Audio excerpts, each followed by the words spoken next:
Welcome back. April 5th, 2021. Well, I thought it was the NBA that was the most egregious of professional athletics, acting the part of the grand censor. Turns out it's Major League Baseball with a soupçon from Delta Airlines and Coca-Cola.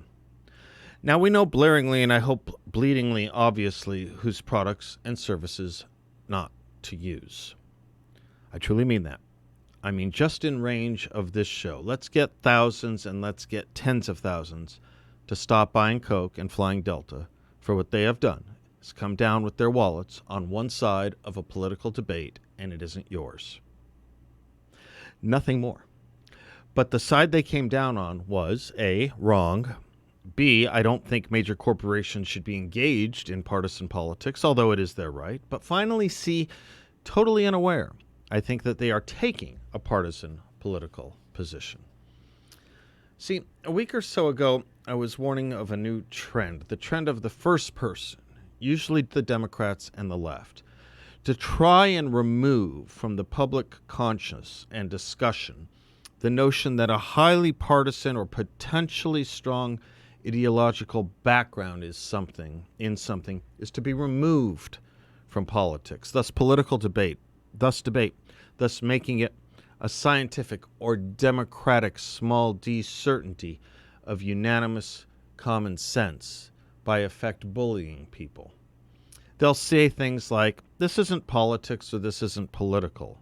Sometimes they'll say it's a patriotic duty, like mask wearing. You hear it a lot there. But the greatest of all these peremptory debate silencers and moral high ground climbers is when it can invoke race.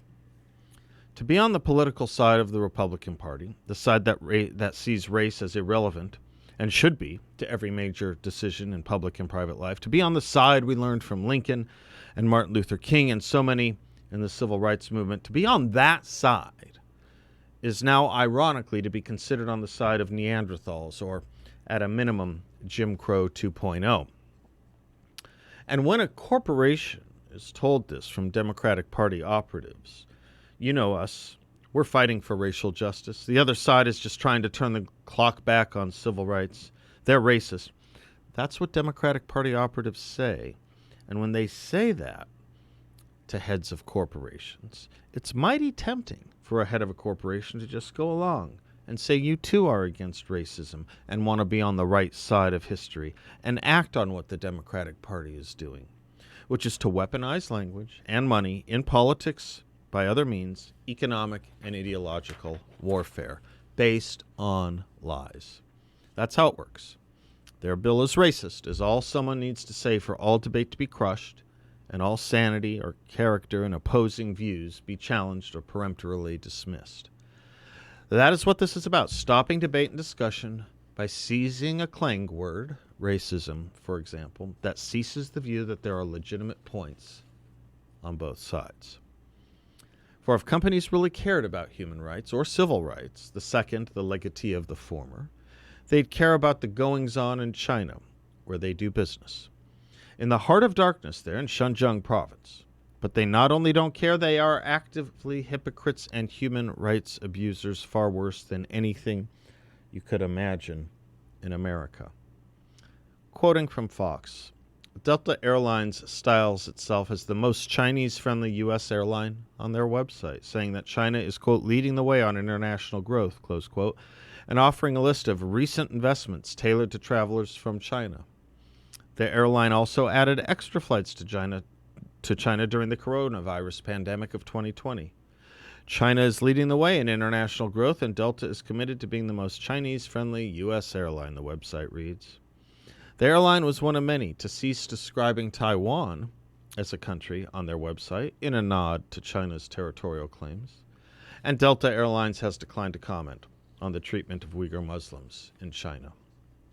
In December of last year, Coca-Cola, among others, reportedly lobbied to water down a bill that took aim at preventing American companies from importing a plethora of goods from Xinjiang. It's not just that these companies are hypocrites, they are far worse. They are self-delusional corporatists who care nothing about people and only about profits, as the old liberal bumper sticker used to read. The difference in those days is we didn't know the enormity of human rights abuses corporations were willing to turn blind eyes to, and it is much worse now than it was then. Turns out there is something worse than non-union labor or child labor, and that's slave labor and slave child labor and disappearance of families, all based on race and religion, activities so egregious, especially in Xinjiang. I cannot think of an American analog to that either. But Delta and Coca-Cola, just fine with it. Just fine, as is Major League Baseball, as is the NBA and Nike. They can provide this country no moral instruction, though, and should not. They are at best amoral observers of gross human rights violations in countries they happily and excitedly do business in, and at worst, endowers of crimes against humanity, even paying money to lobbyists to have others look away from the crime they know is happening, but play the role of plural ignorance. I now turn to Kimberly Strassel, who wrote, "Corporate chieftains last year criticized Donald Trump for denying his re-election defeat.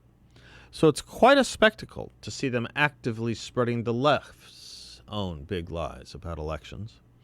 According to Delta CEO Ed Bastian, there is only one reason Georgia passed a voting reform, and that's to suppress the votes of black Americans and other minorities.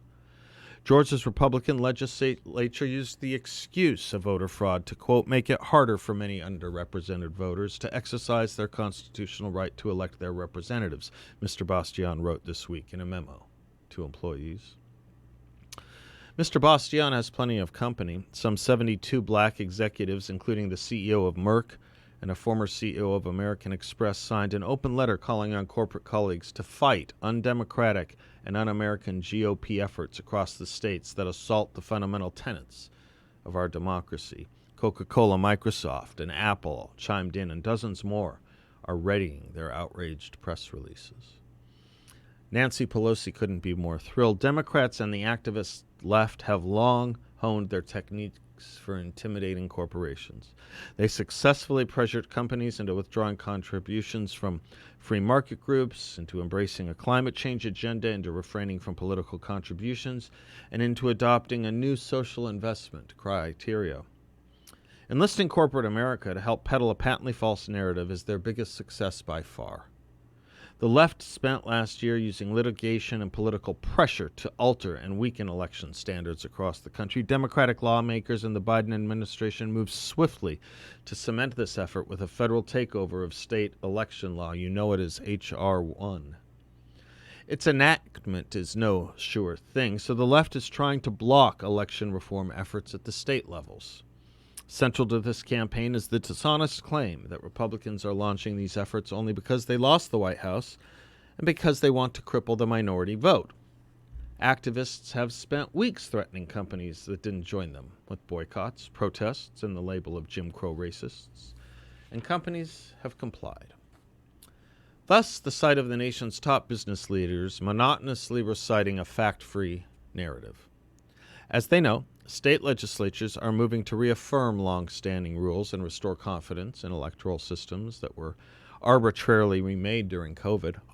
ID requirements are no more racist at the ballot box than on a Delta flight. Some 36 states have them, and they've been upheld by the Supreme Court.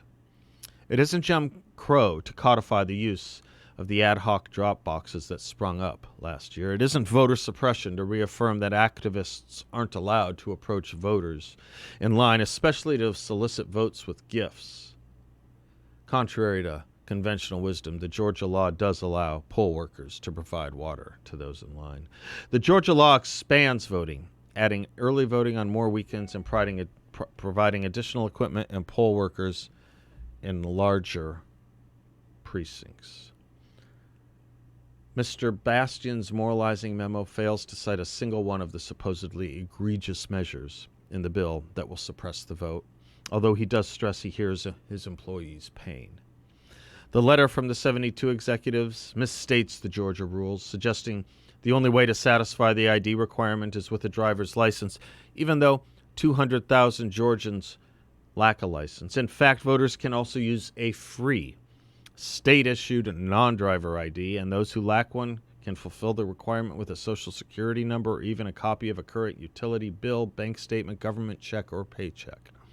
The letter suggests the Georgia playbook, enacting rules less onerous than those in many blue states, is of a piece with police dogs, poll taxes, literacy tests. One can only hope Merck is more rigorous when conducting pharmaceutical trials. Corporate CEOs may think this virtue signaling will spare them the left's boycotts or Democrats' punitive legislative measures. That's a sucker's bet given this week's Democratic plan to siphon $2.3 trillion from corporations to fund new spending. Meanwhile, longtime Republican defenders of corporate activity are rapidly losing interest in aiding CEOs who promote partisan conspiracy theories. Senator Marco Rubio's fuming tweet on Thursday was great.